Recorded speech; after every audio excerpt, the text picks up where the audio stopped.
Barry, baie welkom op Twee Rigting. Dankie. Ek waardeer dit dat jy ja gesê het, want ek het so op jou afgekom met die uitnodiging en dit was sommer vinnig en jy het ingestem. Ek waardeer dit baie. Wel, jy het gesê dat ek my storie vertel. Ja. As ek jou reg verstaan het, Ja. en hoekom sal ek nou nie my Hoekom storie sal jy vertel? nie? Vir wie wil luister ook al? Ja. So jy kan lostrek en ons vertel ons jou storie. Waar het jy groot geword? Wie is hierdie kind? En wat het van hierdie kind geword toe hy nou groot word? En Ja. waar sit jy vandag? Ja, Ja. goed. Ek het op 'n plaas buite Meyerton groot geword Ja. en laerskool, hoërskool, maar my pa was ook parlement toe op 'n stadium. Toe was ek bietjie in Kaapstad in Jan van Riebeeck Hoërskool, O, net vir 6 maande van die jaar en dan weer op Meyerton. En so ek het matriek geskryf, Dr. Malan Hoërskool Meyerton. En eintlik van kleins af gevoel ek wil 'n predikant word. Daar was tye wat ek ander goed oorweeg het, maar dit het maar altyd gebly. En as ek vandag terugkyk, ek was nog nooit spyt nie, nog nooit. Dit was harde studies, ek het die Grieks en die Hebreëus geniet, Ja. maar nie dat dit maklik was nie. Nee, Die Latyn ek ook. weet. Dit is harde Ja, werk. julle moes nog Latyn doen. Ons moes Latyn ook doen, Ja. maar dit was vir my bevredigend, want jy het motivering gehad om dit te doen.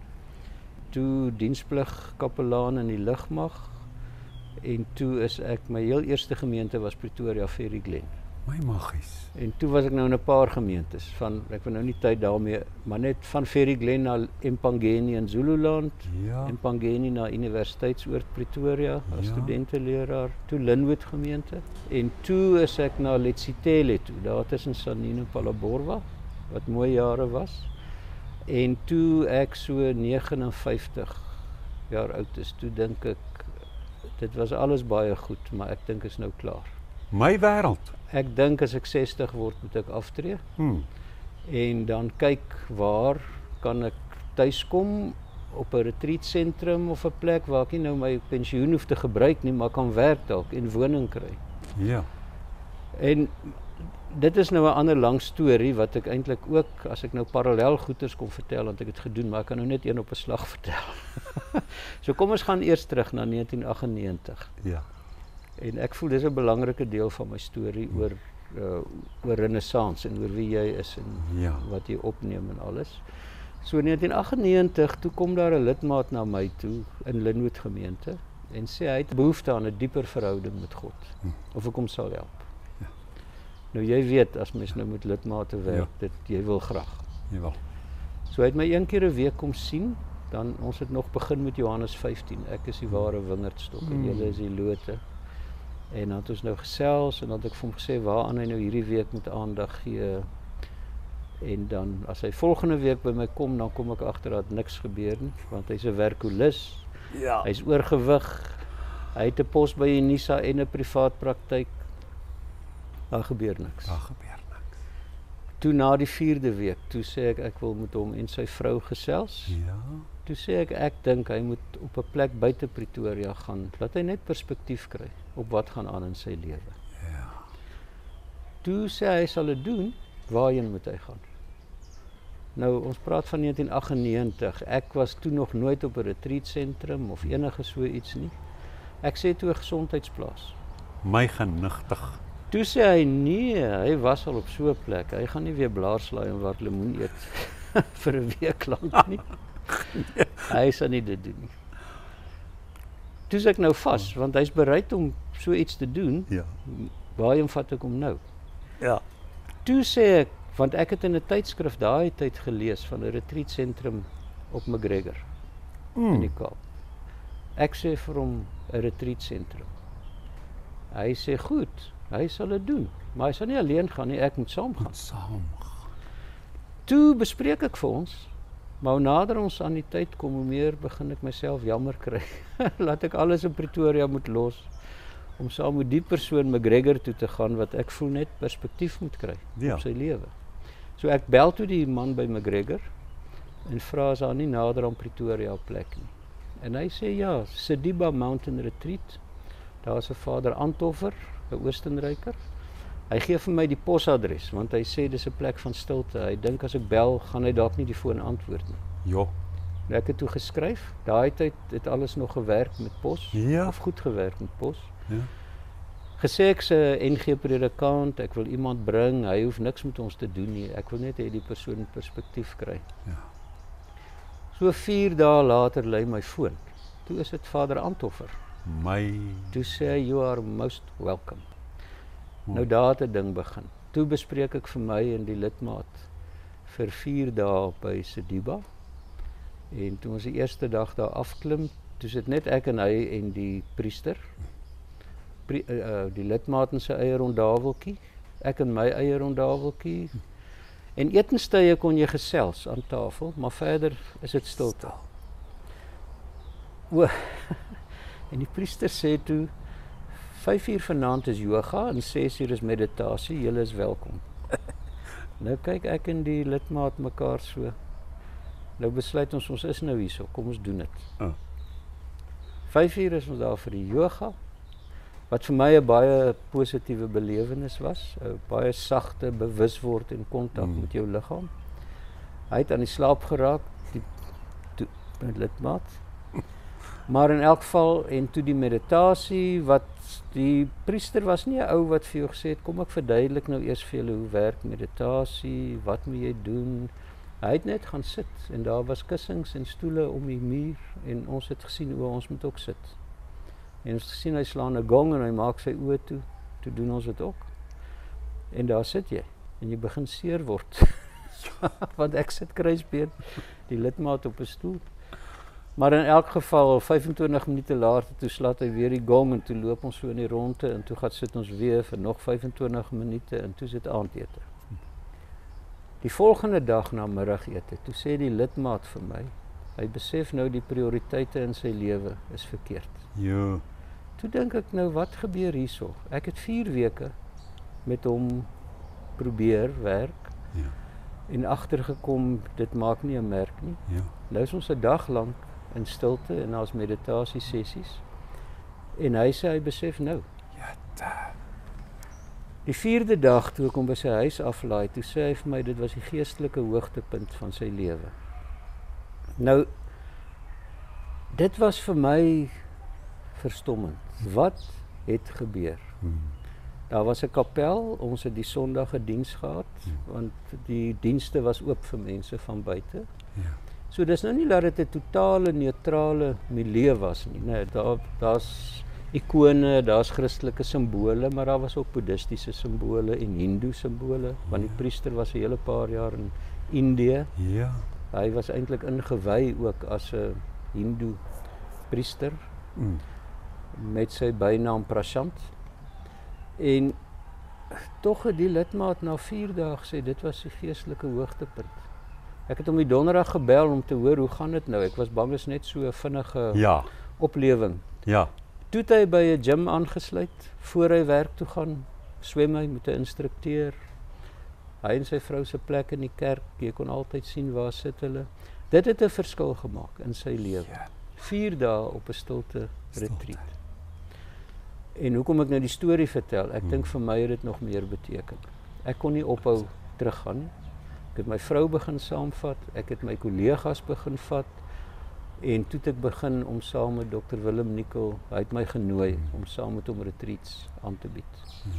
Wat ons begin doen het. So daai ding van stilte en eenkant kom het so deel geword van my lewe. Ja. Want wat ook met my gebeur het, toe ek nou die eerste keer soontoe is saam met die lidmaat, was ek eintlik op 'n punt wat ek baie ernstige teologiese vrae gehad het. Wat baie mense maar het. Ja. Jy weet, hoe verstaan jy goed? Ja. Neergedaal het na die hel. Wat weer sal kom op die wolke. Ja. Dit het net nie vir my meer sin gemaak. Nee. Toe kom ek op Sediba en ek gaan terug. En as jy so in die stilte sit in meditasie, dan is dit of jy bewus raak van 'n baie groter, dieper teenwoordigheid van die godheid van God, as wat jy met akademiese studies en Bybelstudie en goed doen. Jy skryf dit nie af nie. Dis ook nie die een of die ander. Dis en, maar ek is tot vandag toe daai lidmaat dankbaar dat hy gesê het hy sal nie alleen gaan nie. Ek moet saam met hom gaan. Kan nie dink. Want dit het vir my 'n geweldige verryking in my lewe gebring. Ja. So toe ek nou 60 moes word, het ek gedink, dis nog altyd 'n droom van my om 'n retreat sentrum te besit of te bestuur of wat ook al. Ek gaan aftree.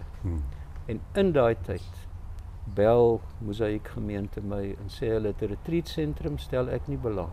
Hulle het gehoor van my, stel ek nie belang Ja. om dit vir hulle te kom bestuur nie. Ja.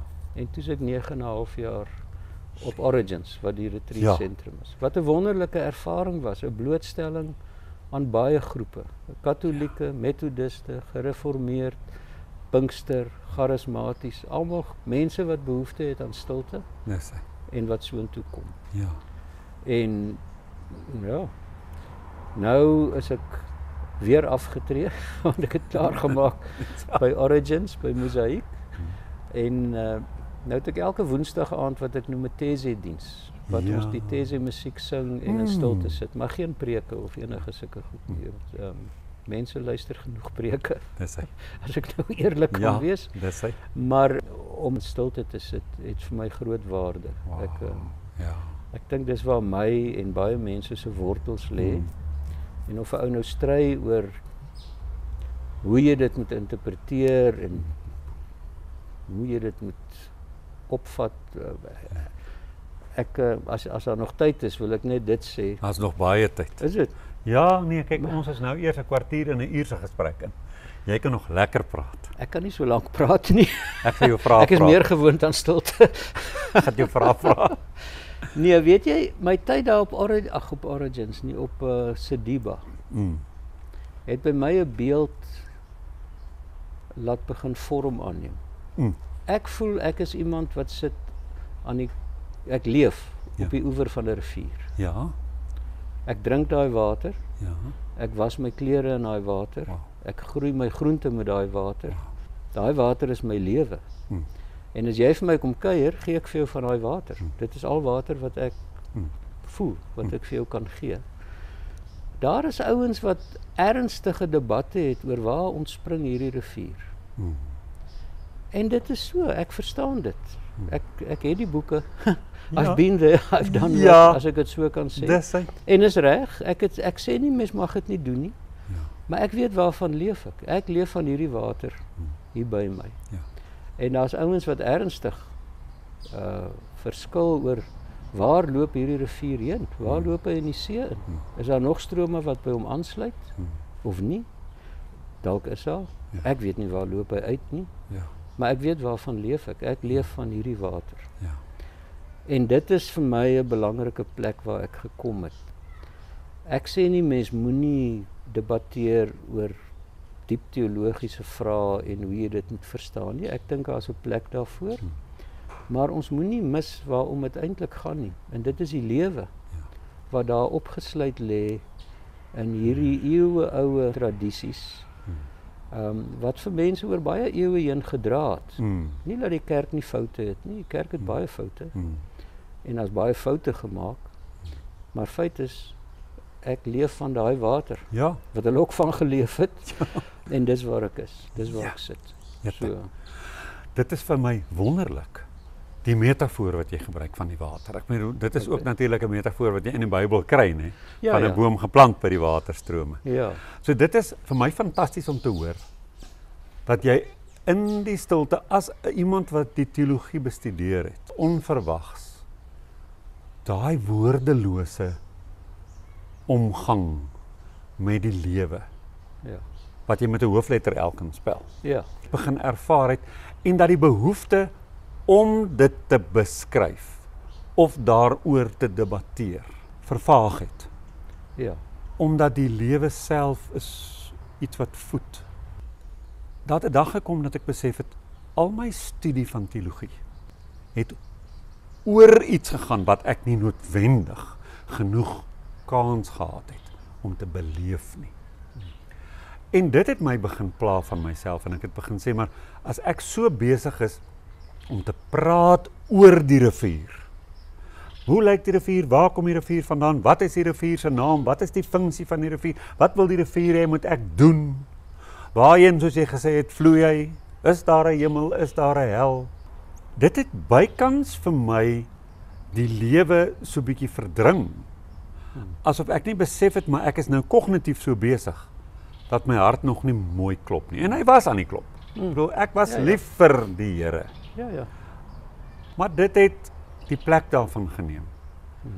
Nou wil ek weet of jy ook 'n ervaring gehad het, dat jy in 'n stadium vir jouself moes sê, ek moet minder hiervan en meer daarvan. Minder teologie en meer leef. Meer drink van die water. Ek het gehou van jou metafoor van ek was my klere ook in die water. Ja, dit is 'n mooi metafoor. Ja, ek dink wat met my gebeur het, is ek het ander boeke begin lees. Ek's baie lief vir lees. Ja. So toe begin jy ontdek, maar daar's 'n ryk skat van boeke wat gaan oor stil word, oor meditasie, oor ook uit die geskiedenis uit. Die kerk het 'n baie ryk geskiedenis in die kloosters van stil word, jy weet, en die benadering en die ou woestynvaders. So ek het minder dogma teologie begin lees, dit is so. Maar ek het nie ophou lees nie. Ek het daai goed begin lees. En ek dink dit het my gehelp om te besef hoe belangrik is hierdie water. Ja. Jy weet waarvan ons leef. Ja. En hoe verder ek nou stap met die goeters, hoe belangriker word dit amper vir my om te sê, dis nie die een of die ander nie. Ja. Dit is beide van hulle. Want die teologiese studies, as ek terugdink, het groot waarde. Ek is vandag baie dankbaar oor wat ons op fakulteit geleer het. En ek verstaan hoekom dit aangebied is soos dit aangebied is. 'n Universiteit se akademiese instelling. So dis nie universiteit se werk om vir jou te leer om jou stilte tyd te hou. Ja. En hoe lyk spiritualiteit, jy weet, en dit is nie die universiteit se werk nie. So ek verstaan dit in daai lig. En as jy vat die reformatie, weet met Luther en Calvin hulle, daar was maar baie bygelowigheid en goeters in die kerk destyds wat hulle teen vasgeskop het. En ek dink die kind baie keer saam met die badwater uitgegooi het. En nou na soveel jaar begin ons dit agterkom in ons deel van die kerk. Dat daar is tog 'n rykdom by van daai goed, jy weet, simboliek. Ja. Dit is nie net 'n rasionele ding nie. Dit is 'n ding wat diep sit. En musiek en simboliek en jou sintuie. Alles is poorte tot daai dieper deel. En dit waardeer 'n mens nou. Jy weet. So as ek terugkyk, dan dink ek neem nie een van my dosente kwaadlik nie. Daar was wonderlike dosente, wonderlike akademici, wat belangrike goed vir mens geleer het. Maar ek is baie dankbaar dat hierdie ander deel bygekom weet. En daar's baie bewegings nou oral om tog vir teologiese studente ook wat hulle noem geestelike formasie in te bring. Dis hy. Deel van hulle kursus te maak, wat in van die katholiek en Anglikaanse kerke, ek weet nie die Lutherane nie, maar wat eintlik nog altyd deel van hulle teologiese opleiding vir hulle studente was. Dit begin nou in die hervormd en NG Kerk. Ek kan nie namens ander kerke praat nie, maar begin nou daar 'n plek kry. In hulle studies. Nie die fakulteit, nie die universiteit nie, maar die kerke neem verantwoordelikheid vir kerk eie opleiding. Dis hy. En daar gee hulle dan aandag aan die geestelike vorming. Ek kan die skrywer van die boek om die dood nie onthou nie, maar die titel van die boek was Celebration of Discipline. Ja, Foster. Richard M. Foster. Dis hy. Ons het dit behandel in my 2de jaar aan die AGS Theologiese College. En dit was 'n Dr. Hannes Jonker, hy was later 'n pastorale sielkundige. Het jy hom geken? Nee, ek het nie geken nie, maar hy's 'n bekende naam. Hy was, want hy het van die NG Kerk af oorgegaan na die AGS toe, na ons toe. En hy het met ons gepraat oor hierdie geestelike dissiplines en goed, en dit het my geraak, maar ek moet sê, soos met alles, ek het dit nie beleef nie, ek het daarvan gehoor. Maar dit het ietsie aangewakker by my. Maar ek het baie gesukkel om van die kognitiewe weg te kom. En ek moet vir jou sê, waar jy binne 'n kultuur studeer het in die NG Kerk, waar dit baie cerebraal, baie akademies van aard was. Ek het begin by Koffsies, die admissie gedoen saam met julle NG ouens. Ja. En toe daarna AGS Teologiese College toe gegaan. Tot my pa kon dit nie uitstaan dat ek by die apostolies gaan swat nie. Maar alhoewel ons AGS was. Maar ek moet sê dit was nie patetiese opleiding nie. Ek moet baie eerlik wees. Ons was ingelyf by die destydse RAI. Ja. Maar waarby ek wil uitkom is daar was by my omdat ek geweet het die AGS is nie te sterk ingestel op die akademie nie. Was daar by my persoonlik 'n obsessie daarmee. Ek wou nie nagraads gaan studeer nie, ek was nie 'n akademikus nie, maar ek het gevoel om die Bybel te verstaan, goed uit te lê, om die agtergrond te verstaan is belangrik en ek dink dit is wat my gebring het by die plek waar ek vandag is, ook by Renaissance. Maar vir my was dit 'n pendulum wat moes swaai van daai geweldige klem op die akademiese. En toe later werklik myself ingegooi en goed, so stilte en so aan. Maar ek wil by jou weet, watter rol dink jy speel die akademie in jou lewe as 'n mens wat, hoe sê hulle, gematureer het, spiritueel, wat geestelike diepte gekry het tot so 'n mate dat dit woordeloos geraak het, maar jy weet, en ons almal weet, dat die akademiese onderbou is belangrik.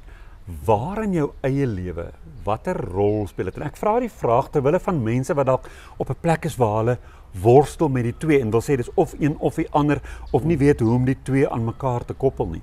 Hoe koppel dit vir jou? Ek hoop dit antwoord jou vraag. Ek wil nou eers gaan na die Benediktynse tradisie toe. Ja. Ou Benedictus, as ek dit reg het mos gesê of hulle lese is half studie, bid, werk. Ja. So daai drie goed, jy studeer, ja, jy bid, wat binne hulle tradisie die stilte is en die daai goed, en werk. Ja. Jy werk al op die terrein. Of jy werk buite waar ook al. Ja. So daai goed loop saam. Studie, bid, werk, of bid, studie, werk, watter of volgorde jy ook al wil sê. Ja. As jy nou vir my prakties sou vra, jy dwing my nou om te dink, wat goed is. Ek is jammer. Nee. Weet jy, die muskiete eet my op. Is dit? Het hulle jou nog nie begin byt nie? Ek sien hoe vlieg hulle. Ja. Hulle byt vir my, maar ons sal dit links, regs, voor en agter. Ons sal Dis die wat ek gaan lyk soos 'n voëlverskrikker op hierdie video, maar dis nou so. Ja, wel. Dan weet ons ten minste hoekom. Ja, byt my verskriklik. Kom ek vertel jou 'n interessante ding. Ek meen jy moet nou self praat en preek en sulke goed doen. Nou moet 'n ou op 'n Sondag preek. Ja. Nou het jy jou teksgedeelte. Jy het jou teologiese opleiding. Jy kyk na die teksgedeelte. Ek maak dit nou in my geval. Ek sê nie almal werk so. Ja. Nou kyk ek, nou lees jy in 'n kommentaar, jy haal dalk die Hebreëse Bybel af en jy kyk daarna, die Grieks, en jy kyk daarna. En nou het jy 'n idee wat is hierdie groot boodskap wat jy moet gee. Maar die moeilike ding vir my is, wat is die boeg waaroor jy dit gooi? Ja.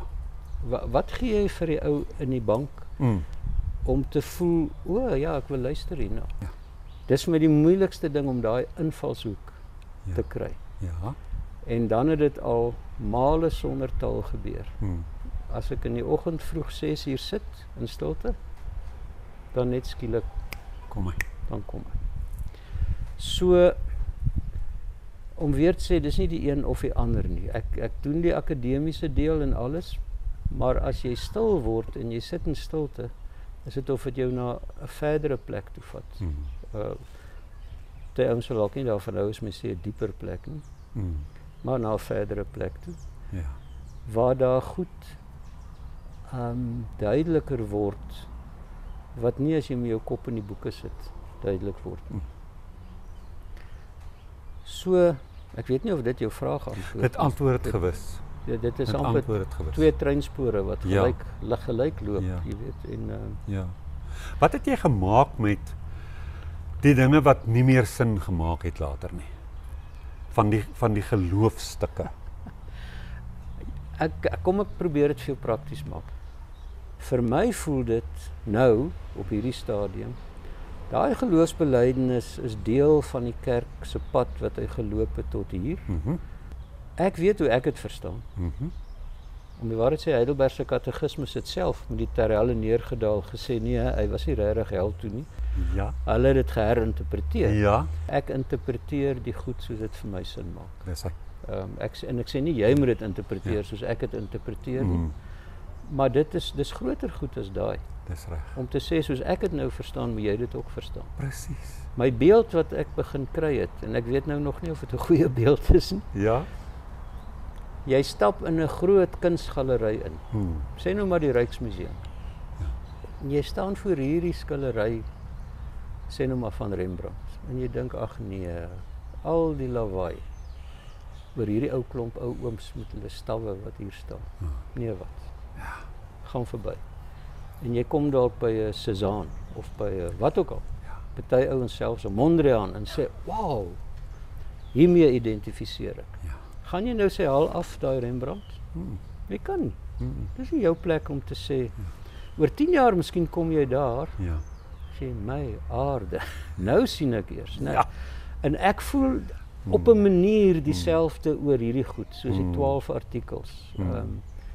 En van die belydenisskrifte. Daar's ook goed wat ek soos ek hier sit sou sê ek weet nie lekker nie. Ek dink ek verstaan dit teen die tyd waarin dit geformuleer is. Dis hy. Maar ek gaan nie sê verander dit om my te pas nie. Nee. Ja. Ek is elke bietjie arrogant. Ja. Sou ek dink. Ja. Om te sê julle nou hierdie ding wat van die jare 400, 500 afkom en waarvoor ouens brandstapel toe gegaan het, wat ook al. Julle moet dit nou verander. Ek verstaan dit nie so waar ek nou leef nie. Ek sê eerder nee, dit is kosbaar. Ja. En ek identifiseer daarmee sonder dat ek sal sê jy moet dit verstaan soos ek dit verstaan. So. Ja. Vir my is dit baie interessant as 'n ou dophou hoe mense bykans in twee groepe uiteenval hiermee. Daar's mense wat sê ek verstaan dit nie meer so nie, mense kan dit nie meer glo soos wat dit daar neergepen is in die leerstellings van die kerk en so nie. En nou verwerp hulle dit. En aan die ander kant mense wat sê ek verwerp dit vir hoe dit toe verstaan is. Maar ek aanvaar dit as 'n simbool wat vandag nog kan geld as ek hom verreken teen sy agtergrond. Ja. En ek kan die simbool daarvan begryp en ek kan dit vir myself toeëien en dit word iets nuuts. Ja. Vir my.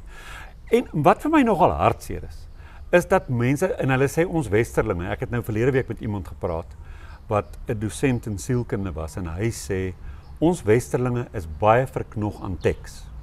Maar ons het 'n manier om die teks se oorsprong nie te verdiskonteer nie. En ons bring hom net so oor in ons tyd. En daar's bietjie van 'n letterlikheid. En as ons dan sien hy werk nie meer nie, dan gooi ons hom uit. Of party mense hou by hom, want hulle ontzag vir die teks laat dit daarby bly. Maar ek hou verskriklik van die groep se metodiek wat sê, kom ek raak net kalm en ek besef, my ouma het 'n briefie te perd gestuur vir die buurvrou. Ek het 'n selfoon. Ons leef in 'n ander wêreld, maar deel ons nie maar met daardie mense dieselfde ervarings, dieselfde vrae, dieselfde betekenishegtings en goed nie. En weet jy, toe kom maar 'n dag by my, waar ek die toutjie net mooi weer so geknoop het, want ek was nou 'n ou wat kwaad was vir die goed wat ek geleer is in die kerkkoor. Baie. Omdat dit my lewe op 'n baie diep persoonlike vlak ontspoor het. En nou praat ek van my eie seksualiteit. Waar ek myself sodanig verag het, omdat daar 'n paar tekste in die Bybel is, wat my verdoem, en ek het gebreek. Toe begin ek nou dinge ondersoek, en toe pla baie dinge my. En toe breek ek, met kerk en skrif en alles. En ek is vies vir elke mens wat nog eerbied en ontzag het vir hierdie geskrewe woord. Want die geskrewe woord het dan nou my lewe verwoes. En soos wat dit in my versag het, en trouwens, dit is die stil word, dit is die verdieping spiritueel, die verder aanstap, wat in my hart iets laat oopbreek het, toe ek weer daarna kyk, toe besef ek kan die toutjie knoop en besef, ek is nie 'n ander mens as die mense van die Bybeltye nie. Ek is steeds homo sapiens, net soos hulle. En dis 'n kontinuum. Dis 'n kontinuum van verstaan. 'n ontwikkeling van verstaan. En ons hoef nie hierdie sny en afsnypunt te hê nie. Maar dis nou maar hoe in party mense se lewens die pendulum seker swaai en persoonlikhede. En as ek jou so lees, dan is jou persoonlikheid sagter as myne. En was dit by jou 'n vloeiender proses. So daar het nie daai weerstand en weerstand gekom. Ja, daar het nie. Ek hou nou deesdae nogal van 'n formulering wat ek gelees het en ek het nou gedog is net die een ou wat dit sê, maar nou sien ek Marcus Borg sê dit ook. Ja. En dit is you can either take the Bible literally or seriously. Ja, dis mooi. You can either take the Bible literally or seriously. En ek voel as 'n ou, nou goed, party ons sê nee, maar jy kan nie die twee teenoor mekaar stel nie. Seker, maar dit verwoord vir my 'n baie belangrike ding. Ja. Maar kom ons wees ernstig oor hierdie teks. Nee, dan kyk jy waar kom hy vandaan? Wat was die kultuur van daai tyd? Wat is dit? Wat wou hy sê? Ja, want ons vat hierdie teks ernstig op. Dis reg. Is dit nie interessant nie dat mense wat kapsie sou maak en sê jy kan nie die twee goed teenoor mekaar stel nie. As jy baie tyd spandeer met hulle, kan jy hulle begin wys daarop dat hulle ook nie die Bybel letterlik opneem nie. Ja, natuurlik. Daar's bitter min. Ek het al probeer dink, watter Afrikaanse kerk neem regtig die Bybel letterlik op? En wie selfs die wat literaliste is, dan as ek vriende met hulle, dan kom ek agter, nee, jy neem nie die Bybel oral letterlik op nie. Ja. So ek dink, as mense net eers dit vir hulle self wil uitklaar en sê, ons het hier met 'n boek te doen, want waar dit eintlik baie maklik en moontlik is, om met hom te bly omgaan, dit maak nie saak hoe modern jy raak nie. Dit bly moontlik om te gaan met hierdie boek, mits jy besef, die sleutel tot hierdie boek se verstaan is, voortdurende ontgin van die simbole, die archetypes, die beelde, die stories, en dit wat so menslik hardloop dwars deur al die blaaie. Ja. En ons kan almal daarmee vereenselwig. Ek dink so. Ek het toe ek nou nog studeer my BD verhandeling. Dit was nou nie so 'n groot storie daai tyd nie, maar ek het my vandag se studente skryf baie lywerige goed vir hulle verhandelinge. Ja. Ek het daai tyd op Genesis 2 vers 4b tot 3 gewerk. Veral uit die skepping uit, die verhouding God-mens. En toe lees ek by Karel Barth sy een band oor die skepping in 'n voetnota. Ja. Ek dink wat my so beïndruk daai tyd en 'n rol gespeel het. Want wie ook al nou vir hom waai daai voetnota, ek kan nie eers dit alles onthou nie. Ek onthou net ek het dit daar gelees. Ja. Dat 'n mite is 'n verhaal wat 'n universele waarheid verwoord. En toe dink ek, die skepingsverhaal, of jy nou dink het was 6 dae of is nie 6 dae nie, en al daai goeters, dit verwoord 'n universele ding. Van ons, dit is so mooi gemaak en goed gemaak. En tog is ons geneig om dit so te verinneweer en mekaar te verinneweer. Ja. En so dis 'n universele ding wat in daai verhaal gegiet is. Ja. En dit het waarde. Ja. En oor al die eeue het dit vir mense waarde gehad. Ongeag of jy sê 6 dae van 24 uur en of jy sê dis poësie, dis glad nie ter sake hoe lank dit was nie en wat die volgorde was nie. Dis die waarheid waaroor dit gaan. Dis hy. So daar as 'n ou net kan besef die Bybel, inspirasie, goed, ons sê dis geïnspireer deur God. Nou party ouens verstaan dit letterlik. Vir my is dit daai universele waarhede wat in hierdie boek, wat tot my spreek, wat tot jou spreek, wat eintlik tot almal spreek. In daai boek is opgeneem. En op daai manier kom dit van God af. Nie laat ek sê jy moet vers 17 letterlik verstaan van dit en dit en dit. Nee, maar dit gaan oor die diep verhaal. No, you can either take it literally or seriously. Or seriously. Ja, dit is so. Ja, so nou daar sal seker baie grade wees waarin ouens dit wil doen en nie wil doen nie en alles, maar dis maar waar ek staan. En dit is vir my baie mooi en ek dink 'n mens moet toelaat dat mense op daai kontinuum met die grade moet hulle nou maar staan waar hulle staan. Want dis 'n ding, en ek weet nie of jy nou met my gaan saamstem en voel nie, maar het ons nie maar 'n behoefte of nood daaraan as mense, wat so graag wil beheer en mekaar se hoeders wees tot die uiterste toe, dat ons sukkel om te glo, dat die Godheid sal sy pad met jou stap. En jy sal as jy verkennend bly, jou pad stap. En elkeen sal sy heil uitwerk. Met vrees en bewering. Ons wil so graag net kyk, is jy nou besig om dit so te doen soos ek glo ons dit moet doen? En dan maak mense ook baie dood van dit wat tot jou sal spreek en tot watter mate jy aansluiting vind by hierdie verhaal en ek by die ander een en so meer. Daar is niks so mooi vir my, soos om na stories te luister nie.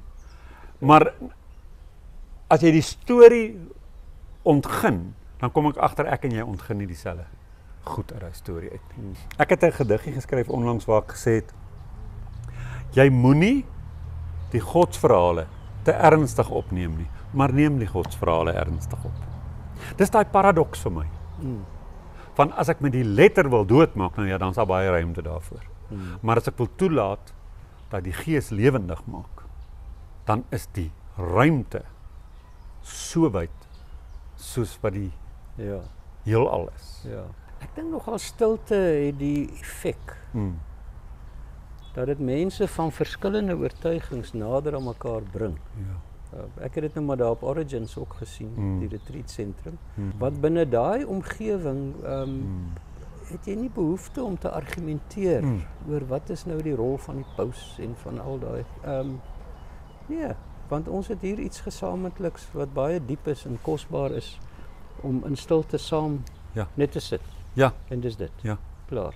Dit is baie interessant om te sien wat gebeur as ouens begin besef hulle het behoefte aan stilte en hulle kom. Jy kan baie boeke lees oor stilte. Maar jy moet gaan sit. Dan kan jy begin lees. Dieselfde met swem. Baie boeke oor swem lees, maar as jy nie in die swembad klim nie. Nee. Begin nou maar swem. En lees dan jou boeke. Dis hy. Wat jy wil. En so wat ek wil sê is ek dink stilte het daai vermoë om oor die Engels is confessional boundaries. Jy weet. Te gaan. So ek voel baie keer as ek ouens daar op Origins ook gesien het wat kom en wat nou skielik ernstig raak moet stil word, dan het ek baie keer gedink ek hoop jy weet waarvoor jy in is. Jy gaan bietjie eensaam raak tussen jou ou vriende. Want die goed wat vir jou altyd belangrik was, gaan dalk nou verander. Die goed wat mense groepeer. Ja. Maar dis positief. Ja, is positief. Maar is dit nie mooi nie, Barry, dat in die Bybel se konteks was die naam van God mos eintlik net 'n asem. Ja. En in 'n sekere sin wonder ek dan baie keer as ons almal ons beheptheid met die beskrywings en die woorde en die definisies net so bietjie eenkant kan sit. Jy hoef nie daarteen te kies nie. Want jy getuig daarvan dat stilte het 'n verandering gebring. Stilte het gemaak dat jy dit as 'n rivier ervaar en nie noodwendig voel jy wil nou dit beskryf nie. En as 'n mens langs mekaar kan gaan sit en die stilte, dan gaan ons ontdek ons het dieselfde lewe, dieselfde bron, dieselfde God, asem, bron van alles op ons lippe. Van ons is deurdrenk daarvan. Dit is vir my mooi van stilte. En dan word die skeidslyne baie vaag. Baie vaag. Natuurlik kan 'n mens daar opstaan en voel wanneer ons begin om sekere goed te beskryf, is dit bietjie verskillend. As ons nou wil. Maar dit gaan ons nie verdeel noodwendig nie. Dit hoef ons nie te verdeel. Dit hoef ons nie te verdeel. Ek wonder nogal baie keer. Jy weet, die feit dat veral teologie studente so verder studeer en verder studeer en verder studeer. Of dit nie 'n soeke na 'n dieper belewenis is nie. En dan soek mense dit in die akademie. En ek het groot respek vir ouens wat in die akademie verder gaan. Dit vra selfdissipline, dit vra toewyding, behalwe verstandelike vermoëns. Dit is alles so. Maar ek dink baie ouens doen dit omdat hulle eintlik behoefte het aan iets diepers. En byvoorbeeld 'n familielid van my toe hy die eerste keer by Thésée was in Frankryk. Hy het gesê hy het die aand daar gesit. En toe sê hy ek het geweet, daar moet iets diepers wees. Jette. Ek het dit gekry. Jette. En ek dink dit's wat met my gebeur het by Sediba. Ek het daar iets diepers gekry. En as ek dan verder studeer of so, dan is dit in 'n rigting wat dit eerder gaan ondersteun, daai iets diepers, jy weet, wat ek gekry het. Ja. Dis eintlik so 'n breë veld en 'n groot gesprek hierdie as jy daaroor begin dink. En is wat ek ook nou wou sê, ek dink die Here werk regtig met elkeen van ons op sy eie manier, want ons is uniek. Ja. Ek het nou die dag 'n mooi ding gelees, 'n ou wat sê as elkeen van ons se duimafdrukke van mekaar verskil, hoe verwag jy nou die Here moet dieselfde met jou werk as met my? Ja, dis oulik. Maar terselfdertyd dink ek, kan ons ook by mekaar leer. Weet, en dit is waar die ou woestynvaders die tradisie van 'n oudste na wie toe jy gaan en net bietjie raad vra in hierdie. Dis nie om te sê jy moet nou so glo nie. Nee. Maar is eintlik om te sê oppas. Hierdie goed wat jy nou mee besig is, gaan vir jou meer skade doen as wat dit vir jou goed gaan doen. Net daai tipe van ding. Soos hierdie tweeledige ding. Ja. En as 'n ander storieetjie wat ek baie lief voor is uit die Joodse literatuur van die ou wat gebid het, 'n rabbi wat gesê het, Lord, please make me like Abraham. Toe hoor hy 'n stem wat sê, I already have an Abraham, I want you. Ja. Jy weet, ek soek jou. Ja. As jy is. So natuurlik, ons is uniek en jy met jou samestelling gaan vir ouens iets beteken wat ek nie noodwendig sal kan nie. Maar tog kan ons leer. Dis hy. Weet, ek kan by jou hoor, van jou ervarings uit sê dit is so, ek moenie daai kant toe gaan nie. Dit gaan nie vir my goed wees nie. Sodat jy loop met hierdie twee goeters, né? Aan die een kant ons is op ons eie, maar ons kan mekaar ook nie los nie. En ek dink dis waar die gemeenskap van gelowige mense ook inkom. Wat vir my interessant was op 'n stadium om te besef, die boeddhiste het hulle sangha. Wat is nou daai 3 woorde? Hulle het hulle skrif, hulle die Boeddha en hulle het hulle gemeenskap. En die Hindoes het dit ook. En ons het die Here en ons het ons belydenisskrifte en ons het die kerk. Want dis menswees. Dis menswees. Jy kan nie op jou eie jou volle potensiaal regtig ontdek nie. En wat ek ook voel, ek dink ons is baie keer sien ons die kerk te eng. As ek vat hoeveel keer ek eintlik verstom was oor die tyd en die energie wat baie predikante insit om siek mense te ondersteun. Om waar daar huweliksprobleme is, regtig die tweede myl saam te stap. Dan stry ons oor leerstellige goeters. Maar daai goud wat binne in die kerk leef van hierdie sorg. Jy weet, hospitale bou vroeër en ouete huise bou en al dat. Dis ook kerk. Dit gaan nie net oor hierdie belydenisskrifte waarteen 'n ou stoei nie. Die kerk gaan ook oor omgee. Dis hy. Vir mekaar. En ek was een keer aangekla van leerdwaling. Ja. En ek het tot vandag toe die ou nog nooit ontmoet nie. Hy het nooit moeite gedoen om te sê, hoorie, ek is so en so, ek gaan jou nou aankla van leerdwaling. Nooit, nou tot vandag toe nie. En daai het my baie laat dink, jy weet, hoe sien die ou die kerk? Want die lidmaat in die gemeente was baie kwaad vir die ou. Wat sê, wie is hy om dit te doen? Ons is tevrede met ons dominee, die werk wat hy vir ons doen. Mooi. Nou het hierdie ou 'n paar sinne uit 'n paragraafie wat ek in 'n boekresensie geskryf het gaan haal en sê hy kla my aan van leerdwaling. So die kerk is baie groter as ons formulerings van leerstellighede in daai goeders. En ek dink op 'n manier moet 'n mens dit ook verreken as jy oor die kerk dink. Dis maar hoe ek dink. Ek stem saam met jou. Jy nooi my uit om te praat vir 'n uur lank, so nou praat ek. Is lekker, dat ek sien ons het nog lekker baie tyd. Ons het nog meer as 10 minute. Ja, ons hoef dit nie vol te maak. Ons kan. Toe jy so sit en praat, toe dink ek, ons het altyd hierdie model gehad van, as ons uit ons teenoorstaande punte van verstaan met mekaar kan debatteer, dan beweeg ons nader aan mekaar. Maar in debat het mens baie meer van 'n klem op ek wil my kant van die saak stel. Ja, jy skerm net vir hoe jy glo. Ja, dis reg. So ons ore is eintlik bot toe. Toe kry ek die prentjie en jy het my daarmee gehelp om daai prentjie te kry. Dat as ons kan stil sit En ons beleef saam die asem van lewe. En ons kan daarna na mekaar toe draai, mekaar eers in die oë kyk en daai lewe in die ander een herken. En ons begin dalk dan probeer om ietsie te beskryf van wat ek ervaar. En al wat ek doen is ek luister na jou. Dan versmelt ons harte so. Dan is ons by 'n plek waar ons dalk nou kan begin as ons nou wil debat voer. Om dit te begin doen of dialoog te voer. Maar ek hou nogal van iets en ek weet nou nie of jy 'n aanhanger is van hom nie, van Ken Wilber. Wat sê dat mens uiteindelik uitkom by die turquoise gesprek. Waar ons alles kan insluit. Ja. Want ek neem in ag, selfs al is jy nog in 'n erge magiese fase vasgevang, waar jy so letterlik omgaan met elke liewe mite en elke liewe simbool, dan kan ek jou gaan ontmoet waar jy is. En daar is nie daai skeiding en daai debat sodat ons mekaar kan troef nie. Ja. Want ek het 'n baie sterk behoefte en ek dink dit gebeur met die ouderdom saam. Ek het 'n baie sterk behoefte aan, ek wil nie sê in die sin van 'n kognitiewe eensgesindheid nie.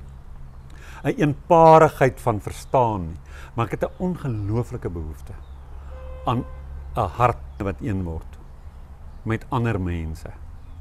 En voel ek ons word nie geleer hoe om dit te doen nie.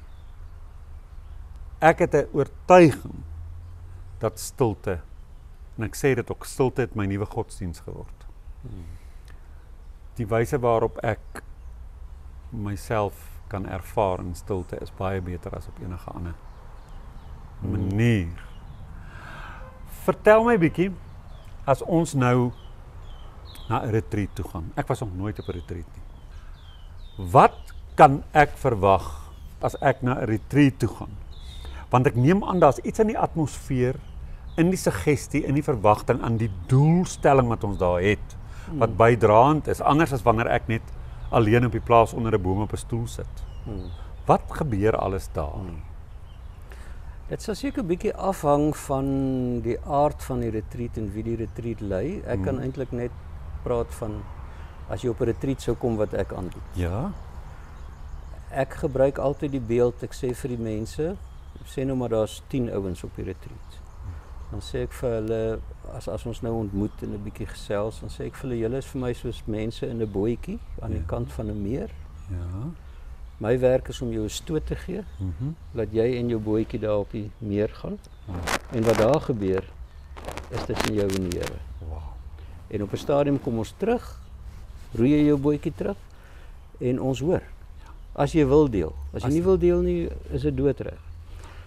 So 'n retreat het dalk 'n halfuur se inleiding. Wat sê nou maar mens besluit, kom ons vat Psalm 23 as ons basis. Ja. Maar dis nie lesings nie. Dis nie 'n seminar nie, glad nie. En daar gaan julle. En jy's op jou eie, sê nou maar van 8:30 vanoggend tot 11:00. Ja. Dan kom ons saam. Jy praat nie met ander ouens nie. Jy's op jou eie. En nou hoor ons wat dit gebeur. So dis nie 'n voorskriftelike ding van weet daar's nie verwagtinge nie. Wat met jou gebeur daar is legitiem. Dit is so. Ja. As jy terugkom en sê, "Wow, jy's nou onrustig oor sekere goed wat jy ontdek," dan is dit so. As jy terugkom en sê dit was wonderlik, jy besef nou hierdie goed in jou lewe, dan is dit so. Dan is dit wonderlik. En dan nou, dit is hoekom ek sê dit hang bietjie af van retreat tot retreat. 12:00 kom ons in die kapel. Ons sing 'n lied, 'n kontemplatiewe tipe lied. Ja. Ons lees Psalm 23. Ons sit 20 minute in stilte. Ek slaan die gong. Ja. Daarna sing ons weer 'n lied en dis al. Daar's nie praat nie, daar's niks. Dis net dit. Ja. En jy's weer op jou eie. Wow. En ons sien mekaar sê maar 4:00 en ek sê okay, die beeld van die herder, dit en dit en dit is interessant of wat ook al. Jy's af tot sê 5:30. Ons sien mekaar 5:30 weer. Ja. 6:00 is ons weer in die kapel, selfe teks, nie noodwendig dieselfde liedere nie, 20 minute stilte en dis dit. So my gevoel van 'n retreat is jy fasiliteer 'n ruimte waarin mense moet kan stil word. En dan is stilte soos 'n poelietjie water. Jy weet, as daai water lank genoeg stil was, raak die bodem sigbaar. Ja. So jy gaan begin bewus raak van goed. Wat jy in die normale gang van die week nie van bewus word nie, want jy is te besig. Ons is almal te besig. Ja. Ek is baie lief vir 'n aanhaling van Abba Anthony, die ou woestynvader. Ja. Hy het gesê, whoever sits in solitude and is quiet has escaped from 3 wars. Ja. The war of hearing, the war of speaking, and the war of seeing. Ja. And then there's only one battle left in which to fight. The battle for your own heart. Jy weet, so, om een kant te kom en stil te word, bring vir jou by jou hart. Ja. Wat leef hier binne? Ja. En as ons sê God leef ook binne in ons, dan kan jy eintlik die twee nie skei nie. Jy weet, om as die bodem vir jou sigbaar raak, raak jy ook bewus van hom. Ja. Of jy raak bewus van God. Ja. Onder in jou lewe. En ek kan nie vir jou sê wat moet dan gebeur nie, maar ek wil graag hoor wat het gebeur. Dis reg. Nee. So dit is, as jy nou die vraag prakties maak oor 'n retreat, dit is soort van die ideaal van hoe dit moet wees. Nou, party ouens wat daar kom sê, maar ek sal nooit so lank kan stil bly nie, jy kan nie dit van. Maar die interessante is, aan die einde van 'n retreat, sê almal, hulle wil dit weer doen. Ja. Want jy moet 'n ou net bietjie druk. Dis hy. Om in die stilte in te gaan. Dis hy. As hy lidmaat my nie saamgevat het nie, het ek dalk, ek weet nie, hoe werk dit nie, dan het ek dalk nooit daai goed deel van my lewe geword nie. Help nie, jy lees net boeke nie. Ek het boeke gelees. Ja. Maar jy moet dit eers aan jou bas voel, wil ek amper sê. Jy moet voel hoe seer word jou bene. En so dit is maar... Nou met hierdie muskiete, nou dink ek, een keer het Toby by ons op die plaas kom kuier, en hy het sy meditasiebankie gevat, en het op die voorstoep genees het, en daar was 'n ongelooflike lot muskiete daar. Daai goed het hom uit mekaar uitgebyt, en gesteek, en alles. En hy het roerloos bly sit, en met knoppe daar opgestaan. En dis die eerste maal, en dis lank voor ek op hierdie pad gestap het. Dis die eerste maal wat ek gehoor het iemand sê, dit wat daar gebeur het gemaak dat ek nie eens bewus was van die muskiete nie. Nou, dit klink of onmoontlik. Maar hy sê dit en ek glo nie, hy gaan vir my lieg nie. Ja. Het jy 'n finale woord vir ons? So opsommende gedagte uit jou hart uit. 'n Finale woord, nie finaal waar die aarde mee kan tot 'n einde kom nie. Finale woord vir ons gesprek. Ja, nee, baie dankie. Dit is altyd goed om so 'n gesprek te hê, want dit dwing jou om weer bietjie te formuleer en te dink oor goed, né? Want die normale gang van ons lewe gaan jy maar net aan. Ja. En jy weet hoekom jy doen wat jy doen, maar jy formuleer dit nie altyd nie. Ja. So as ek nou 'n laaste ding moet sê, sou ek net wou sê, probeer die stilte. Waag dit. En kyk. Dit is 'n mooi boodskap. Ja. Want dis alles. Waag dit. En kyk. Ja. Dankie, Barry. Dit was 'n lieflike gesprek. Ek waardeer dit. Dankie. En dan moet maar weer daarvan gebeur. Het sy voor of weg van die kamera? Dit kan maar weg van die kamera. Okay. Ja, kom ons los die kamera. Okay.